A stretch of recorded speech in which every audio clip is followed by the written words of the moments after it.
bawat hakbang, ako'y naguguluhan.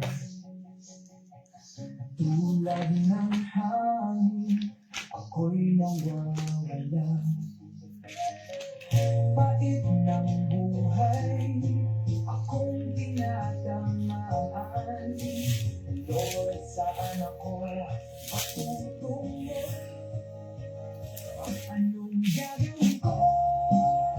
Lord, sa bawat araw, ang kaluluwa ko'y naghahanap ng sagot. Sa hirap ng buhay. Okay, God's morning po mga kapatid. Ngayon po ay araw ng Tuesday. At ngayon pong araw nito ay ngayon pong June 9, 2026 ay muli tayo ay mag-aaral ang salita ng Panginoon Diyos. At sa mga nagdaang araw ay tayo po ay tutungo pa rin po sa Beatitude, no? Pangaral ng ating Panginoon sa Mount Sermon, no? At ngayon po ay tutungo tayo doon sa sumunod, no? Kung kahapon pinag-usapan natin ang Matthew 5 verse 9, no? Ay ngayon naman po pag-uusapan natin ang Matthew 5 verse 10. At ito po ang sinasabi sa atin ng ating talata. Blessed means comforted by inner peace and God's love are those who are persecuted, no? For doing that which is morally right, no? For theirs is the kingdom of heaven, both now and forever. Naho, mga ba ito? No? At ito po yung ating pambagatang morally right or legality. No? Ulitin ko po, ang topic po natin ngayon ay pamagatan nating morally right or legality. Tayo po'y manalangin. O namin Diyos na makapangyarihan, salamat po Panginoon sa oras at araw nito. Sa aming pagharap, O Lord, sa aming mga buhay na ito, Lord, na ipinagkaloob mo sa aming mga kaharapin, Lord. Dalangin po namin, Panginoon, na bigyan mo kami ng lakas na nagmumula sa iyo spiritually, O Lord, at patubayan po kami, Panginoon, sa aming mga gagawin. At patuloy na idinadalangin namin, Panginoon, na patuloy kang mangusap at sa iyong salita ay we acknowledge, Lord, na ikaw ang pinakamagaling na guro. Gamitin mo lamang po kami upang maging daluyan ng iyong pagpapahayag. Again, Lord, salamat, Lord. Speak to my vocal cords, none of me, and all of you. In this we pray, in the name of our Lord Jesus Christ. Amen and amen. Sabi nga po, no, napakaganda, no? Blessed, no? Are those who are persecuted, no? Napaka-common at malimit po nating naririnig. Tunghayan po natin, no, ang talatang ito. Sabi nga po, ay madalas po nating marinig ito, no? At meron ng katanungan na minsan madalas po nating napapakinggan o napag-uusapan, no, na minsan nasasabi natin, basta legal, okay na agad. O kaya naman ay hindi naman bawal sa batas, so pwede na nating gawin, ano? Pero mga mahal ko kapatid sa Panginoon, ang salita ng Diyos ay may malaking pagkakaiba, no? Dahil ang pagiging legal at pagiging morally tama ay laging dapat nakaayon po dito, ano ho. Kaya nga po mga mahal kong kapatid, ang legality ay nakabase lamang sa nakasulat, no, ng batas ng tao na pwedeng sabi nga ay excuse me po, magbago. Excuse me po. Depende sa panahon o lipunan.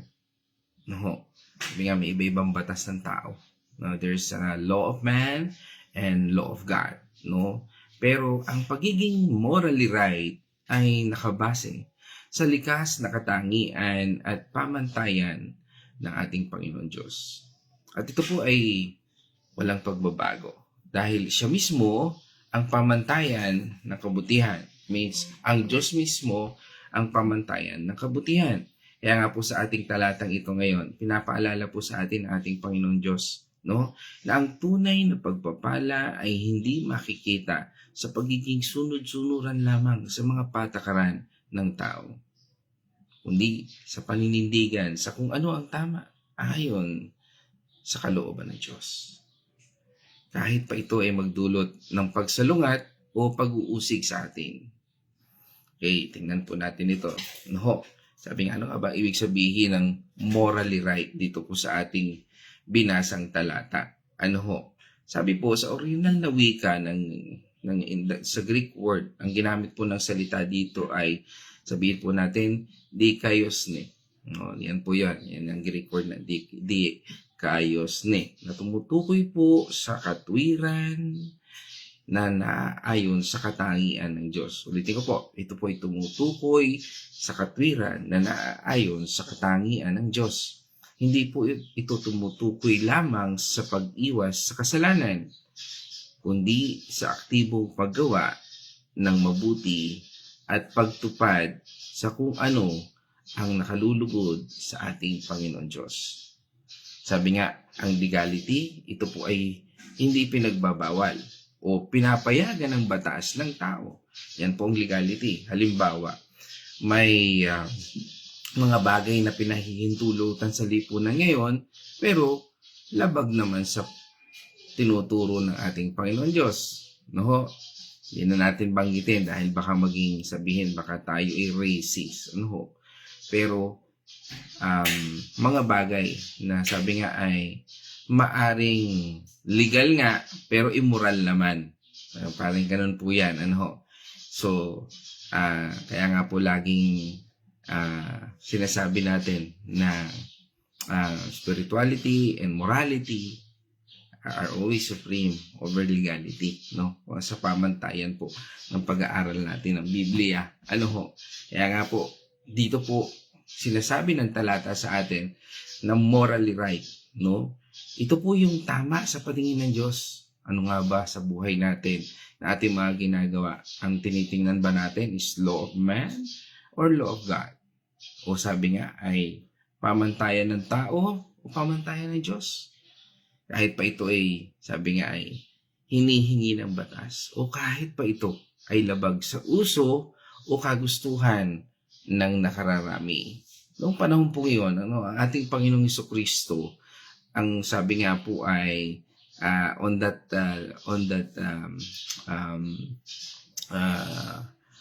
timeline ng mga Pariseo ay napakahigpit sa mga alituntunin.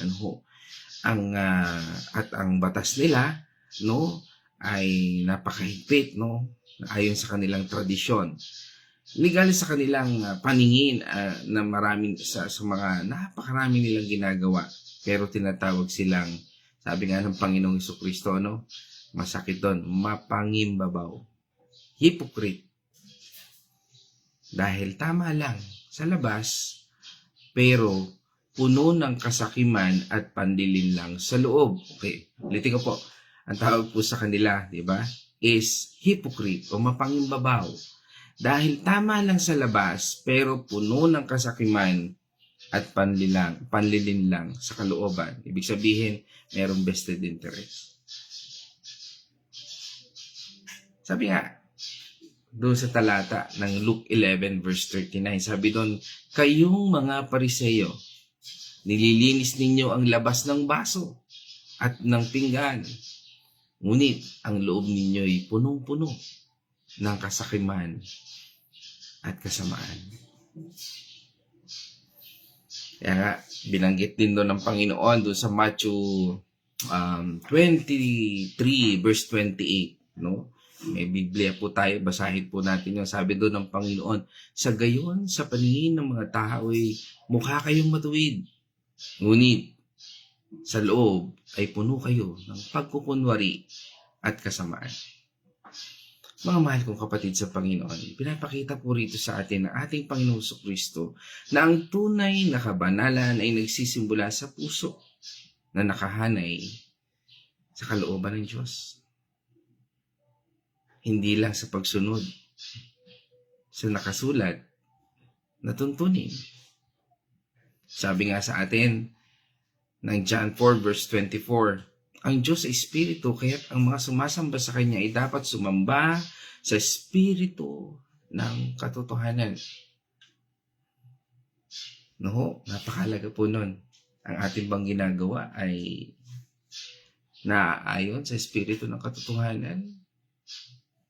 Kaya nga sabi ng Panginoon, di ba, sa Galatians 2 verse 16, doon sa unang bahagi, sa first part, no, sabi niya doon, alam nating walang mapapawalang sala sa pamamagitan ng pagsunod sa kautusan.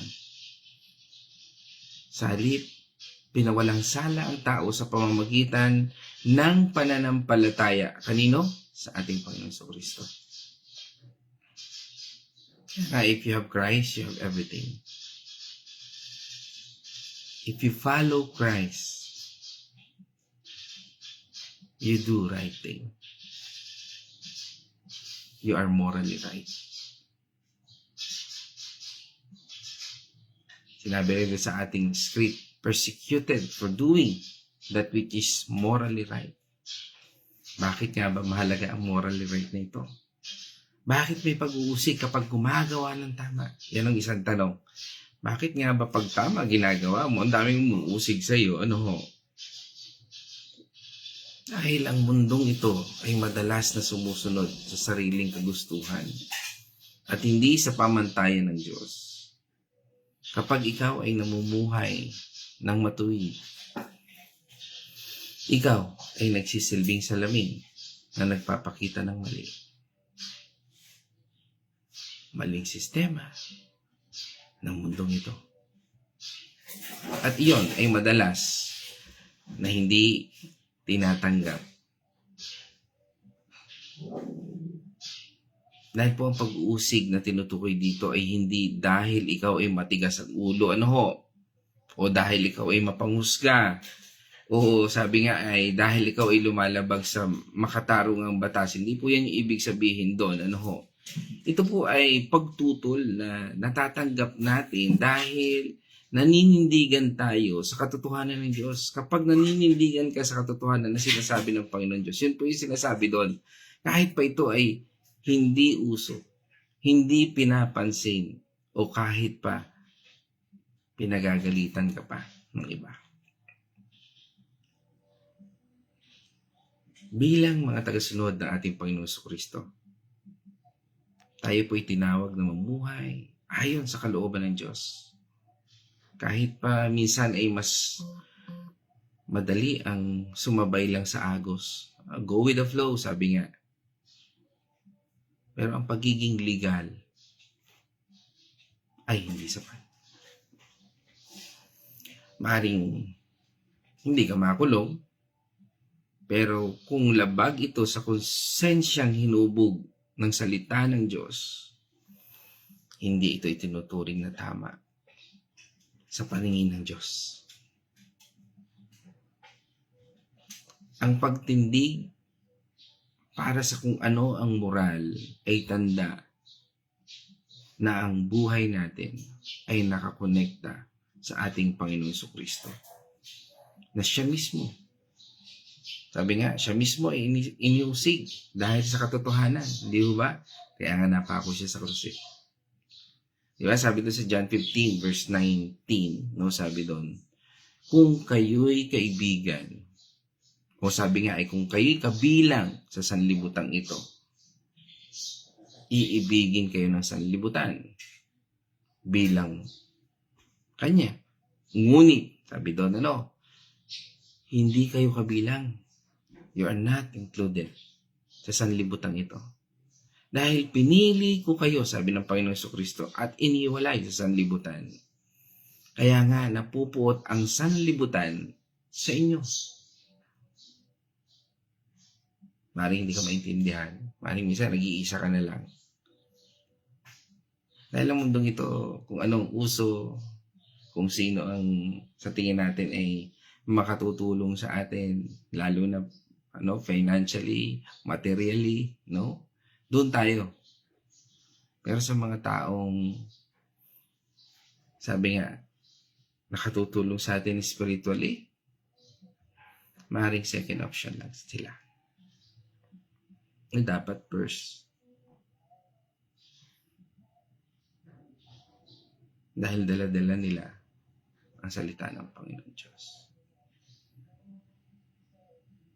Kaya nga meron pong pagpapala na sinabi doon ng Panginoon.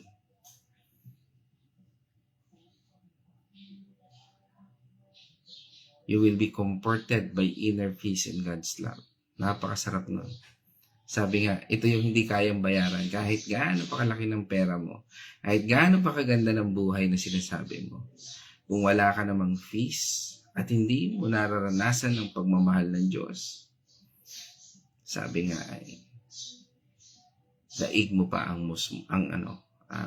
sabi nga ay, daig mo pa ang, sabi nga ay, pulubi. Kaya nga po ang pagpapalang tinutukoy po dito ay hindi agad na yaman, katanyagan o kaligtasan sa problema.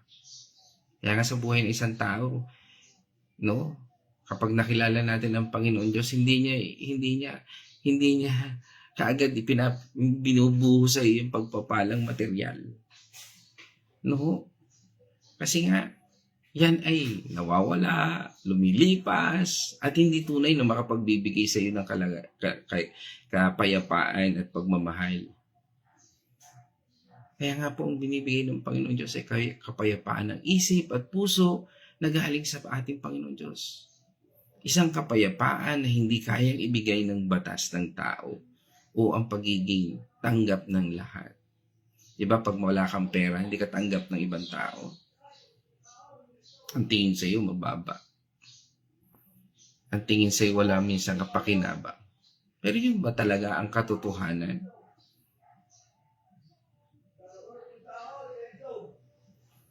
Dahil kung alam mo ikaw ay gumagawa ng tama ayon sa kalooban ng Diyos, meron kang katiyakan na tayo ay kasama ng Diyos at tinanggap mismo ng gumawa ng langit at lupa, ng gumawa ng minsan ay hinahangad mo. Siya rin po ang gumawa ng mga bagay na yan.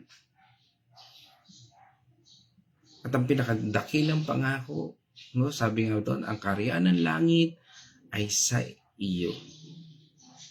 Ngayon din at magpakailanman. Napakaganda. Hindi lang po ito pangako sa inaharap, kundi kasalukuyang karanasan ng pagiging bahagi ng pamilya ng Diyos. Kaya nga sabi doon sa Romans 14 verse 17, sapagkat ang kaharian ng Diyos ay hindi tungkol sa pagkain o pag-inom, kundi ito'y tungkol sa katwiran, kapayapaan at kagalakan na dulot ng Espiritu Santo. Marami po tayong mga madalas na maling pananaw o maling nating nagagawa. Yung minsan naisip po natin na basta hindi ako napapahamak o hindi bawal ito sa batas, okay na. Nakakalimutan po natin na ang batas ng tao ay hindi laging kapareho ng pamantayan ng Diyos. Minsan naisip din natin na mas mabuti nang sumabay na lang sa iba para hindi mapag-usapan. O kaya, sige, anong uso ngayon? Ano ang chismis ngayon? Anong marites ngayon? Sige, okay lang yan. Mas pinahalagahan natin minsan ang pagtanggap ng tao kaysa sa pagpapala ng Diyos. Pag hindi ka umayon sa kanila, kalaban kanila. If you're against the flow, hindi kanila kabate. Parang ganun po yun. Kung legal naman, hindi na kailangan magtanong kung tama ba ito o sa paningin ng Diyos. Minsan ganun po yung kaisipan natin. Legal naman yan eh. Mga mahal ko kapatid sa Panginoon, ito po ay pagpapabaya sa ating relasyon sa Diyos. Maaring tama ang iyong paninindigan, pero hindi naman tama sa paningin ng Panginoon Diyos.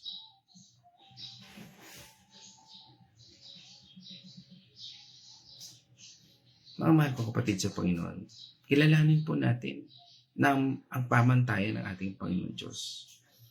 At lagi nating tatandaan ang pamantayan ng ating Panginoon Diyos ang pinakamataas. Higit pa sa anumang batas o custom o kaugalian ng tao. Karoon po tayo ng malinis na konsensya. Kahit pinapayagan ng iba, kung labag ito sa salita ng Panginoon Diyos, wait, tigil mo na ito. Magtiwala na kapag ikaw ay gumagawa ng tama, kasama mo ang Diyos. At ang kanyang kapayapaan ay mananatili sa iyo. Ano man ang sabihin ng iba. Kahit hindi ka maging cool sa paningin ng ibang tao. Kahit hindi ka maging, sabi nga ay, basta alam mo, pinagagawa sa iyo ng Panginoon. Kasi kung pinagagawa sa iyo ng Panginoon, may kapayapaan yan, may pagmamahal eh. Sabi nga, walang pag-iimbot. Kaya, ang ating Panginoong Kristo, ang perpektong halimbawa nito. Sa kanyang panahon, marami sa mga batas at kaugalian ay binago o sabi nga ay nilabag niya. Hindi dahil siya ay lumalaban sa otoridad, kundi dahil inuuna niya ang kung ano, ang morally, again, right? O sabi nga ay morally na sabi natin ay tama ayon sa kalooban ng Diyos Ama. Nagpagaling siya ng may sakit sa araw ng pamamahinga. Ano ho? Kaya dito pinapakita po sa atin na hindi lahat ng tama sa batas ng tao ay tama sa batas ng Diyos o sa paningin ng Diyos. Siya po'y inusig, hinatulan, at ipinako sa krus. Sabi nga ni Pilato, di ba?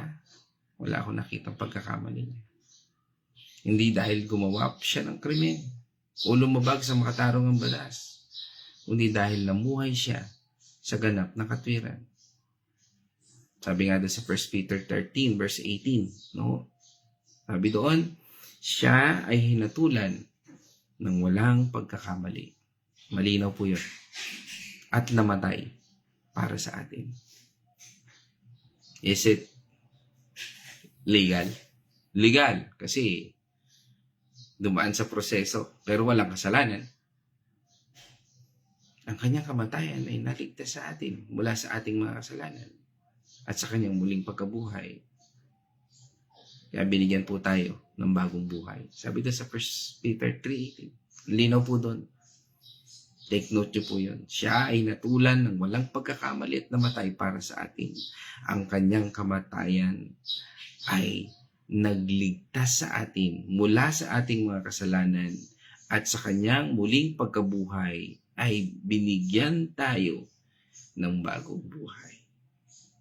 Is it legally right o morally right?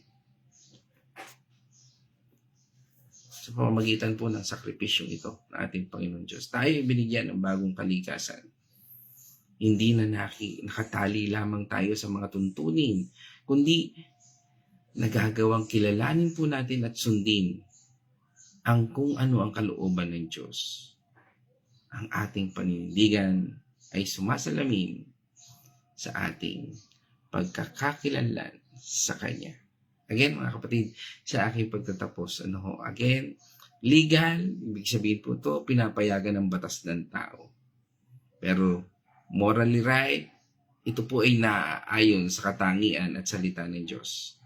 Para maintindihan po natin, hindi po sapat na hindi bawal. Kailangan ito po ay magbigay ng papuri sa Panginoon Diyos. Ang ating iniisip, ginagawa, sinasabi, nagbibigay ba ng papuri sa Panginoon Diyos?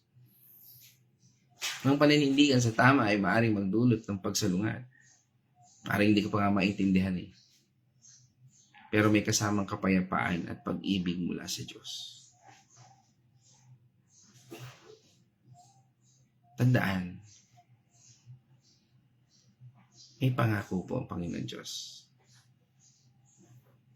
Kung alam natin this is morally right, sinasabi ng Panginoon, ang kaharian ng langit ay sa mga namumuhay sa katwiran. Ngayon at magpakailanman. Purihin natin, Panginoon Diyos, mga kapatid. Huwag po nating sukatin ang kabutihan base lang sa kung ano ang pinapayagan ng lipunan. Ang tunay na pagpapala ay nasa pamumuhay na naaayon sa kalooban ng Diyos. Dahil kahit anong mangyari, ang kapayapaang ibinibigay ng ating Panginoon Diyos ay hindi kayang gawin ni naman. Purihin natin, Panginoon Diyos, mga kapatid. At kung tayo po ay napagpala ng salitang ito, maaari niyo pong i-share, like, and subscribe. Tama ba yan? Word ko, no?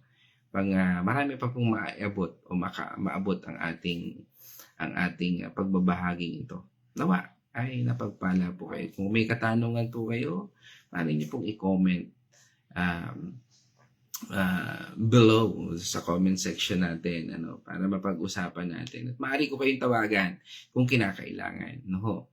At yun nga lang mamaya ay may meeting po ako. No? Baka mga parting gabi na po yan. Sorry. Yan, Pero gawan po natin, malay nyo. No? Magagawa po natin ang paraan. Yan. At ngayon, tayo naman po itutungo sa ating comment section. At tutungo po tayo sa ating mga kapatid online na nagpapagal. No? Yan. At dito po sa ating unang portion, siyempre binabati ko yung aking mga kasama dito sa bahay.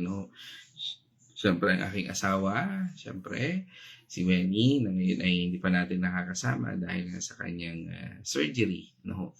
Ayan, at ang aking nanay, Corazon Mercado, at siyempre ang aking anak na bunso, si Kyle Mercado, nakasama rin po natin ngayon. At yan, sa ating pagtunghay, kasama rin po natin ngayon ang umagang ito. Ang kaunahan po ay ang Arocena family. Yan, sa pamumuno po ni Nay Edna Arocena at isang mapagpalang umaga po sa inyong buong pamilya, sa inyong lahat. At sa lahat ng nakikinig dyan.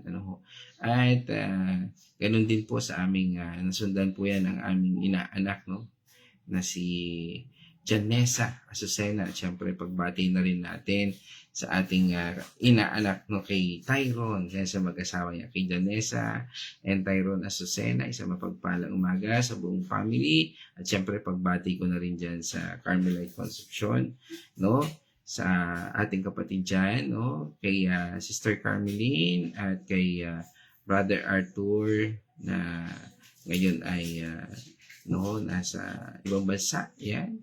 Mapagpalang umaga sa yung buong family na lagi rin po nakikinig, at syempre kay Julene and Pau, yan, sa kanilang mga kido, ang mga magaganda kong pamangkin. Yan. At ngayon ay kasama rin po natin from Makati City. Nakakatuwa naman. Kasama po natin si Sister Jingay Rivera Kebs. Yan. Isang mapagpalang umaga po sa inyo dyan sa Makati. Yan. Si Sister Jingay Rivera Kebs. At tungo naman po tayo, pagpapaano natin sa buong family dyan sa Makati. Siyempre pagbati na rin natin dyan kila Sister Babes. Sino pa ba? Kay Sister Kapus nga ba? Yes. Pasensya na hindi ko tandaan mga pangalan ng mga kapatid natin dyan. Yan. At sino pa? Nasundan po tayo dito from Villa Escudero. Kasama po natin si Nahiwini Patual, isang mapagpalang umaga po. Yan, at sa inyong buong pamilya, siyempre pagbati na rin natin dyan kila Ate Lisette, Dalangin, at sa lahat yan, sa buong family. At yan, kasama rin po natin ngayong araw na ito, at lagi, nakikita natin dito ang ating kapatid from Barangay Santo Niño. Kasama po natin si Nay Josephine Marana. Isang mapagpalang umaga po sa inyo, Nay Josephine. Yan, at kasama rin po natin, ayan, sino pa? Yan, from Bulaking, Quezon, Chaong Quezon. Yan, kasama po natin ating kapatid, Yan, pangunguna po ni Nay Marta Artillaga. Nakita ko po dito. Yan, siyempre pagbati rin natin kay Kuya Chris Artillaga. Ganun din kay Nay Gloria Benaluz, Nay Lina, kay Yasel, at kay Inigo. Isang pagpalang umaga po sa ating lahat. At yan, nabati ko na rin kanina aking magandang nanay na dumaan sa ating likuran kanina. Yan. At pagbati rin natin, kasama rin natin ngayon ang aking partner. Yan, siyempre pagbati natin sa buong pamilya. Yan, kila Ate Tina, yan, kay Architect Arnel Capadosa. Kasama rin natin ngayong umaga ito from Capas, Tarlac. Isang pagaling at pagpalakas partner. At yan, purihin ang ating Panginoon Diyos. Yan, nabati ko na rin kanina si Kuya Chris, kasama rin po natin. Yan, nandito. Nabati ko na kanina. At si manager kasama natin, ang manager ng Rural Bank. Yan. Si Manager Julie Ann Isleta Mitra. Yan. Regards sa lahat, sa buong family po, Ma'am Julie, dyan sa Rizal, Laguna. Ano ho? At pagbati rin sa buong um, Rural Bank, no ho, yan, kila Sir June, no, at sa lahat yan, kila Sir Owen, at sa lahat po dyan sa Rural Bank. Isang mapagpalang umaga po sa ating lahat, no. Yan, at kasama rin po natin from Osamis City, no, kasama po natin ang Family C again, no, sa pangunguna po ni Doktora Julia C. Sa mapagpalang umaga po, Doktora. At regards po dyan kila Sir Dodong, kay Johan, Kerwin, and Johnson. Sa mapagpalang umaga. At syempre kasama rin po natin ating kapatid from Barangay Santo Angel, San Pablo City, Laguna. Kasama po natin si Sister Manilyn Mendoza. Yan, sa mapagpalang umaga po sa inyo, sa inyong buong pamilya. Yan, nabanggit ko rin kanina si Sister Lizelle Dalangin. Nandito rin po siya. At pagbati rin natin sa ating kapatid mula sa Candelaria, Quezon. Pagbati natin kay Daisy Mandigma. Yan, regards sa lahat, sa inyong buong pamilya. Yan, at sa iyong, yan, kay Bernard, no? Yan. At from Dolores, Quezon, kasama po natin si Tatay Victor Dalangin. Siyempre, pagbati na rin natin dyan kay Nay TC Dalangin sa mapagpalang umaga po. At from this day, kasama rin natin si Brother Greg Rodriguez, no? Yan, isang mapagpalang umaga sa iyo, kapatid. Yan, kay Greg Rodriguez, no? Yan, isang kagalakan na makita ka muli sa gawain, no? Na katulad nito. At more pa, no, sa iyong ministry, sa iyong iglesia. Yan. At yan, nabanggit ko na rin kanina si Sister Babes Rianzares. Kasama rin po natin. At kasama rin po natin ang Andalak Tilyaga family, sa pangunan ni Pastora Fe. Yan, isang mapagpalang umaga po sa ating lahat, sa inyo po dyan. No, dyan sa South Meadows, dyan sa Barangay San Roque. Isang mapagpalang umaga po sa inyong lahat. At yan, from USA naman, kasama po natin si Nars Abidao. Yan, kasama pagpalang umaga sa iyong buong family. Yan, regards kay Mamang at sa lahat dyan sa atin. And I think that's all. Yes, wala na po siguro akong yan, hindi nabanggit. Ano, at kung wala man dito at hindi ko nakita, ay pauna na ho akong hihingi ng paumanhin na ho. At ngayon, kung may mga katanungan po tayo, pwedeng you can comment below. Pwede ho kung tumawag sa inyo, pag-usapan po natin, ano ho. Once po na makita po natin yan, ay mag-message po ako sa inyo kung meron po tayong mga katanungan o gustong linawin patungkol po dito sa ating napag-usapan. Again, mga mahal ko kapatid sa Panginoon, purihin ating Panginoon Diyos at dyan po tayo magtatapos. Nawa tayo po ay napagpala ng ating tinapik ngayon mula po dito sa Matthew chapter 5 verse 10 na pinamagatan po nating morally right or legality. At ngayon po sa ating pagtatapos, tayo po ay mananalangin. Let's all pray. O manaming Diyos na makapangyarihan, salamat po Panginoon sa araw na ito na ipinagkaloob mo sa iyong patnubay at gabay na pagtutuwid sa aming buhay, O Lord. Salamat Panginoon dahil ikaw ang Diyos na hindi nanunumbat kundi Panginoon. Tinuturuan mo kaming mamuhay ayon sa tamang pananaw at tamang purpose at layunin sa aming buhay. Kaya salamat, Panginoon, sa lahat ng ito. Kami po ay naniniwala sa iyong pagpapala at patuloy na gabay na katulad na aming pinag-aralan, ay patuloy mo kaming inuhubog ayon sa iyong kalooban. Kaya, Panginoon, sa iyo po, ang pasasalamat po namin sa lahat ng may kagalingan, sa lahat ng may sakit, O Lord, kagalingan, sa lahat ng nangangailangan, anuman ito, Panginoon, ikaw ang Diyos na siya nagpo-provide at ikaw ang Diyos na siya magtutulak sa amin upang gawin ang tama. Not only legal or in legality, but Lord, which is morally right. Kaya salamat sa lahat ng ito. At patuloy po namin kayong pinupuri at pinasalamatan sa pangalan ng Ama, ng Anak, at ng Banal na Espiritu. Ito po yung aming dalangin sa pangalan ng aming Panginoong Jesucristo. Amen and amen. Mga kapatid, no? Let us shout the shout of victory. Christ has died. Christ is risen.